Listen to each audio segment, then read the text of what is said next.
Super star Krishna తనయుడు ఘట్టమనేని రమేష్ బాబు 1988 సంవత్సరంలో ఒక సినిమా చేశారు. ఆ సినిమా పూర్తి అయిపోయింది. తెలుగులో మాత్రం రిలీజ్ అవ్వలేదు, తమిళంలో రిలీజ్ అయింది. ఒక తెలుగు హీరో తెలుగు సినిమాలో రిలీజ్ కాకుండా తమిళంలో రిలీజ్ అవ్వడం ఏంటి? ఈ సినిమాకి డైరెక్టర్ ఎవరు అంటే ఆనాటి ప్రముఖ దర్శకుడు, తమిళ దర్శకుడు టి రాజేందర్. అయితే అసలు ఈ గొడవ ఏంటి, దీనికి గల కారణాలు ఏంటని పూర్తిగా తెలుసుకునే ముందు చాలా ఆసక్తికర విషయాలు ఉంటాయి. ఈ వీడియో కూడా ఎక్కడ స్కిప్ చేయకుండా మీరు ఆసక్తిగా వినండి. మీ అభిప్రాయాన్ని కామెంట్స్ రూపంలో నాకు తెలియచేయండి. 1988 సంవత్సరంలో సామ్రాట్ సినిమా అప్పటికి రిలీజ్ అయిపోయింది. ఒక విధంగా మహేష్ బాబు వాళ్ళ అన్నయ్యటువంటి రమేష్ బాబు కెరీర్ కూడా మంచి ఊపందుకునేటువంటి స్టేజ్. ఒక పక్కనేమో వి మధుసూదన్ రావు డైరెక్ట్లోనేమో ఈ సామ్రాట్ విజయవంతమైంది. తర్వాత ఏ కోదండరామరెడ్డి డైరెక్షన్లోనేమో బజార్ రౌడీ నిమిత్తం అవుతోంది. అలాగే దాసనారాయణరావు కూడా పైప్ లైన్లో ఉన్నారు. బ్లాక్ టైగర్ అని చెప్పేసి సినిమా నిర్మాణం చేయాలని కథంతో కూడా రెడీ చేసుకున్నారు. ఈ విధంగా ఒక మంచి హీరోస్ ఉన్నారు, మంచి హీరోయిన్స్ ఉన్నారు, అలాగే ఒక పక్కన మంచి డైరెక్టర్స్ ఉన్నారు. కాబట్టి రమేష్ బాబు ఒక ఉజ్వలంగా ఎదుగుతాడు అని ఆశిస్తున్న తరుణం. అదే టైంలో తమిళ దర్శకుడు టి రాజేందర్ ఈ 88 సంవత్సరంలో ఈ ప్రేమ చరిత్ర అనేటువంటి సినిమాని రమేష్ బాబుతో కలిసి నిర్మించడానికి ముందుకు వచ్చారు. ప్రొడ్యూసర్స్ ఏమో శాకంబరి రాంబాబు, శాకంబరి సూరిబాబు, ఇద్దరు అన్నదమ్ములు. వీళ్ళిద్దరు కూడా ప్రొడ్యూసర్స్. అప్పట్లో రాజేందర్ గురించి మనం చెప్పాలి. రాజేందర్ తమిళంలో మీకు అందరికీ తెలుసు. ఇప్పుడు సింబు ఎవరైతే హీరో ఉన్నాడో వాళ్ళ ఫాదరు. ఆ రోజుల్లో అతను కథ, తర్వాత రచన, పాటలు, సంగీతం, స్క్రీన్ ప్లే, దర్శకత్వం అన్నీ కూడా చేసేవాడు. ప్రేమ సాగరం అని చెప్పేసి నళిని హీరోయిన్ ఆ సినిమా రిలీజ్ అయినప్పుడు తెలుగునాట కూడా అద్భుత విజయం సాధించింది. Nalini over night star heroine అయిపోయింది. తర్వాత అతను దాంట్లో అనేక సినిమాలు, విజయవంతమైన సినిమాలు వచ్చాయి. మైథిలి నా ప్రేయసి అని చెప్పేసి ఒక సినిమా వచ్చింది. అందులో అమలు కూడా నటించింది. అది కూడా అప్పట్లో తమిళనాడులో ప్లస్ తెలుగులో డబ్ చేసినా కూడా సూపర్ డూపర్ విజయం సాధించింది. సో సూపర్ స్టార్ కృష్ణ ఆలోచించింది ఏంటంటే రమేష్ బాబు ఒక వినూత్న తరహాలో సామ్రాట్ సినిమాలని తీసుకొచ్చారు. ఒక ప్రేమ కథా చిత్రం. కాకపోతే అది హిందీలోంచి బేతాబ్ నుంచి రీమేక్ చేశారు. అలాగే తమిళ దర్శకుడు కాబట్టి నేటివిటీకి బాగుంటుంది, ఒక మంచి ప్రేమ కథా చిత్రం అని చెప్పేసి ఈ కథని ఎంచుకున్నారు. రాజేంద్రని కూడా సెలెక్ట్ చేసుకున్నారు. సినిమా అంతా కూడా స్క్రీన్ ప్లే బాగుంది. సినిమా స్టార్ట్ అయింది. శ్రీ భారతి అని చెప్పేసి మొట్టమొదట ఎంచుకున్న హీరోయిన్. ఈ కథ స్టార్ట్ అయినప్పుడు, షూటింగ్ ప్రారంభమైనప్పుడు ఒక రకంగా ఉంది. షూటింగ్ జరుగుతున్నంతసేపు కథని అనేక మార్పులు చేర్పులు చేసుకుంటూ వస్తున్నాడు రాజేందర్. దీంతో షెడ్యూల్స్ అలాగ డిలే అయిపోతూ వస్తున్నాయి. చివరికి ఒకనొక రోజులో ఏం జరిగిందంటే ఈ శ్రీభారతి అనేటువంటి హీరోయిన్ చెంపదెబ్బ కొట్టేటప్పటికి ఇద్దరి మధ్య గొడవ జరిగింది. అక్కడి నుంచి ఆవిడ వెళ్ళిపోతే కథ మళ్ళీ మొదలుకు వచ్చింది. సరే ఇంకో హీరోయిన్ గురించి వెతికారు. చాందిని అని చెప్పేసి ఒక హీరోయిన్ తీసుకొచ్చి పెట్టారు. ఆ హీరోయిన్తో కూడా గొడవలు. కథ ఏమో ముందుకు సాగటం లేదు. అనేక మార్పులు చేర్పులు చేసుకుంటూ ఉండేకి కథ స్వరూప స్వభావాలు మారిపోవడం ప్రారంభమయ్యాయి. సరే ఒక పక్కనేమో కృష్ణ ఇన్వాల్వ్మెంట్, ఎలాగైనా సరే కొడుకు సినిమా. అంతకుముందు కూడా ఇలాంటి పరిస్థితి ఎదురైంది. రాజేంద్ర సింగ్ బాబు అని చెప్పేసి ఈ సామ్రాట్ సినిమాకి మొట్టమొదటి షెడ్యూల్ ఆయనే చేశాడు. ఆ షెడ్యూల్ డిలే అయిపోవడం, తర్వాత బాగా కాస్ట్ ఆఫ్ ప్రొడక్షన్ ఎక్కువైపోవడం, దాంతో రాజేంద్ర సింగ్ బాబుని మర్యాదపూర్వకంగా తప్పించి సూపర్ స్టార్ కృష్ణ ఏం హామీ ఇచ్చారంటే తీర్మానించిన సినిమా నేను చేస్తాను, ఆ ప్రాజెక్ట్లోకి వచ్చేయండి అని మర్యాదపూర్వకంగా తప్పించి వి మధుసూదన్ రావు వెటర్నరీ డైరెక్టర్ని తీసుకొచ్చి ఆ సినిమాకి పెట్టారు. ఇక్కడేమో అలా కుదరలేదు. అలాగా ఇప్పుడు 88 సంవత్సరంలో ప్రారంభమైనటువంటి ఈ సినిమా బడ్జెట్ పెరిగిపోవడం ప్రారంభించింది. ఎప్పుడైతే షెడ్యూల్స్ అవ్వలేదో మీకు బడ్జెట్ పెరిగిపోతుంది కదా, దాంతో రాజేందర్ మీద ఈ ప్రొడక్షన్ గ్రిప్ అనేది వచ్చేసింది పూర్తిగా. దాంతో ఈ ప్రొడ్యూసర్స్ కూడా ఈ డైరెక్టర్ చేతిలోకి వెళ్ళిపోయారు. మెయిన్ రాజేందర్కి ఉన్నటువంటి ప్రధాన గుణం ఏంటంటే ఆ రోజుల్లో ఆరోపణలు కూడా అందులో చాలా వరకు వాస్తవాలు కూడా ఉన్నాయి. అతను తన సినిమా కథలో ఎవరిని జోక్యం చేసుకునేవాడు, కథ తనే, రచయిత తనే, మొత్తం అంతా కూడా స్క్రీన్ ప్లే అంతా తనే, ఇంకోటి ఇన్వాల్వ్మెంట్ చేయనివ్వడు. అలాగే తను కథని స్క్రీన్ ప్లే అంతా కూడా మార్పులు చేర్పులు చేసుకుంటూ ఉంటాడు. కాస్ట్ ఆఫ్ ప్రొడక్షన్ పెంచుకుంటూ వెళ్తున్నాడు. ఇది నిర్మాతలకి ఒకానొక టైం వచ్చేప్పటికి నెత్తి మీద కొండలాగా తయారైంది. దాంతో వాళ్ళు ఏం చేశారంటే ఇందులో రాజేంద్రను కూడా ఇన్వాల్వ్మెంట్ చేయించారు. దర్శకుడు కాస్త నెమ్మదిగా ఈ ప్రొడక్షన్ బాధ్యతలో కూడా వచ్చాడు. వచ్చి అతను కూడా కొంత పెట్టుబడి, అంటే తన డైరెక్షనే పెట్టుబడి కింద ఇందులో పెట్టడం ప్రారంభించాడు.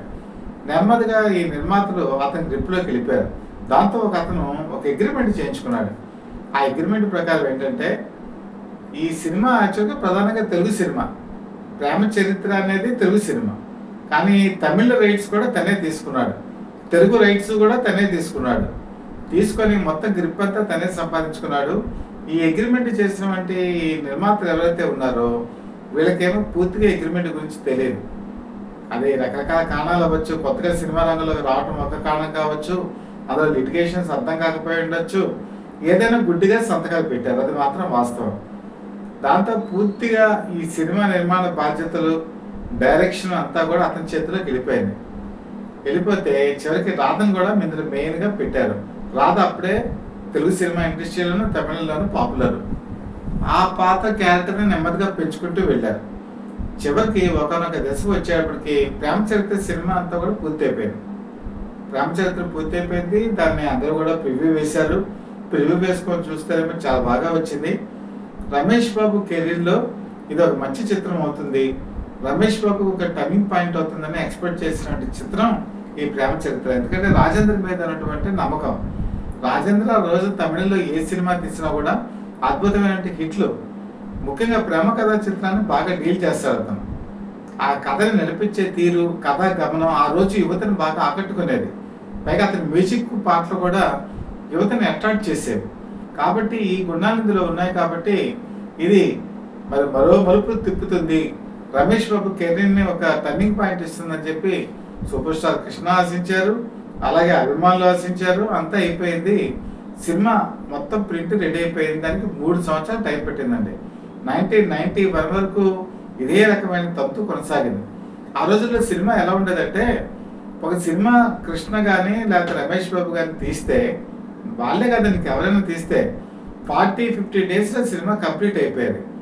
దాన్ని రిలీజ్ చేసేసేవాళ్ళు. అది కనుక లేట్ అయితే ఆ రోజుల్లో ఒక ప్రొడక్షన్ వాల్యూస్ ప్రకారం ఒక సినిమా 3 సంవత్సరాలు కనుక లేట్ అయితే ఇంకా ఆ సినిమా కథ ఆడదు. అదే ఆ రోజుల్లో భావించేవాళ్ళు. ఇప్పుడైతే రాజమౌళి లాంటి దర్శకులు 3 సంవత్సరాలు బట్టి తీసి సినిమా రిలీజ్ చేస్తే ఈరోజు సూపర్ డూపర్ హిట్ అవుతుంది. ఆ రోజులు అలా కాదు. 3 సంవత్సరాలు కనుక అయిపోతే కథ మీద ఎవరికి ఇంట్రెస్ట్ ఉండేది కాదు. అలా ఫెయిల్ అయిపోయిన సినిమాలు చాలా ఉన్నాయి. మీరు ప్రతిబింబాలు అనే సినిమా చూడండి, అక్కినేని నాగేశ్వరరావు, జయసుధ. ఇది 84లో స్టార్ట్ అయ్యి మొన్న 2-3 సంవత్సరాల క్రితం రిలీజ్ అయింది. ఏమాత్రం కూడా హిట్ అవ్వలేదు. ఎందుకంటే అప్పటికే సినిమా పూర్తి అయిపోయి అది రిలీజ్ కావడానికి దాదాపుగా 40 ఏళ్ళు పెట్టింది. 40 ఏళ్లలో ఇంకా సినిమా ఎవరు చూస్తారు? అలాగే ఈ సినిమా 1991లో రిలీజ్ అయ్యే టైంకి తెలుగు ప్రొడ్యూసర్స్ ఆశించారు తెలుగులో కూడా చేస్తారని.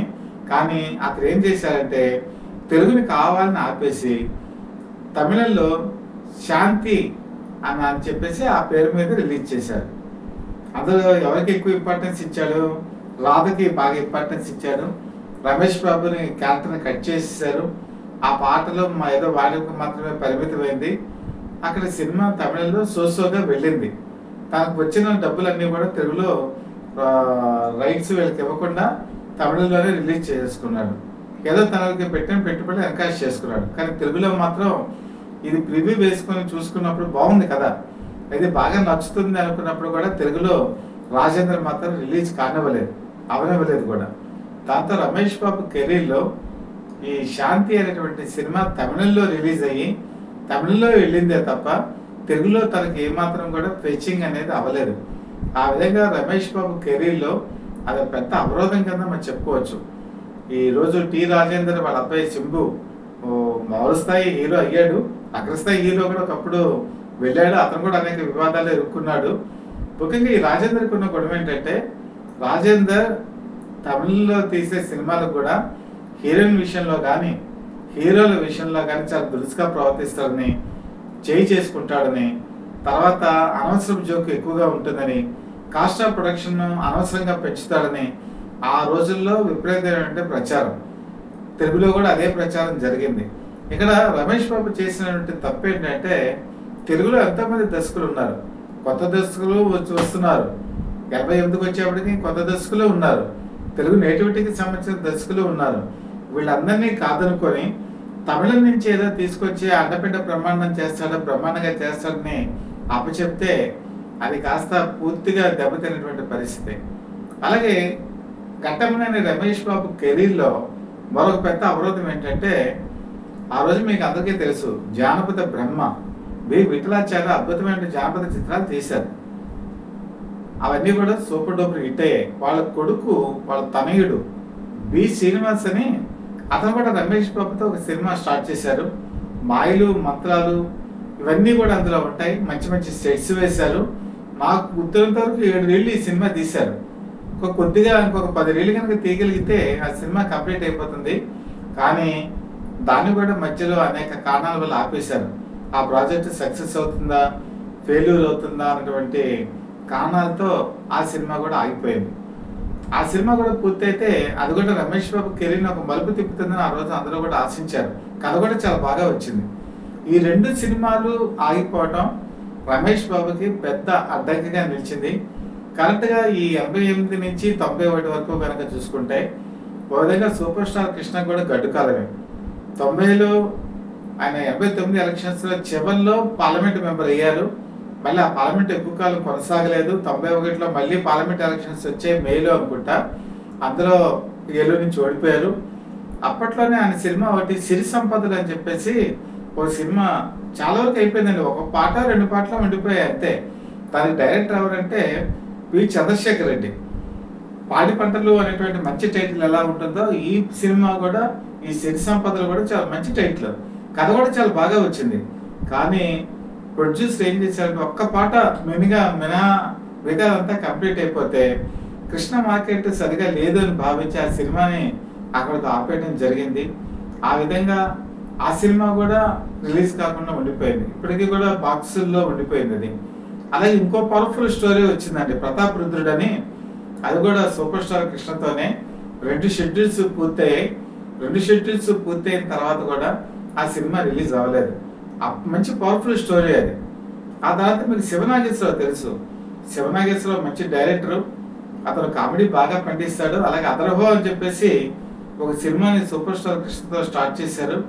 ఆ సినిమా కూడా దాదాపు అంతా పూర్తి అయిపోయింది. ఒక 2-3 పాటలు మినహా అంతా పూర్తి అయిపోయింది. కానీ అప్పటికి కృష్ణ మార్కెట్ సరిగా లేదనే ఉద్దేశంతో ఆ అదరహో సినిమా కూడా ఆగిపోయింది. మీకు అందరికీ తెలుసు పూరి జగన్నాథ్ ఎంత పవర్ఫుల్ డైరెక్టరో. పూరి జగన్నాథ్ అసలు ఫస్ట్ స్టార్ట్ చేసినటువంటి సినిమా సూపర్ స్టార్ కృష్ణతోనే. తిల్లానా అనేటువంటి ఒక సబ్జెక్ట్ని ఎంచుకున్నారు. మంచి సబ్జెక్ట్ అది. ఆ సినిమా కూడా షూటింగ్ ప్రారంభమైంది, ఏకదాటిగా జరిగింది. కానీ దాదాపు ఒక 50% వచ్చేటప్పటికి ఆ నిర్మాత ఏం చేశాడంటే ఈ సినిమాని చేయలేనని చెప్పేసి చేతులు ఎత్తేయడం జరిగింది. కొత్త నిర్మాతలతో ఇదే ప్రాబ్లం, వాళ్ళు మార్కెట్ చేసుకోలేరు.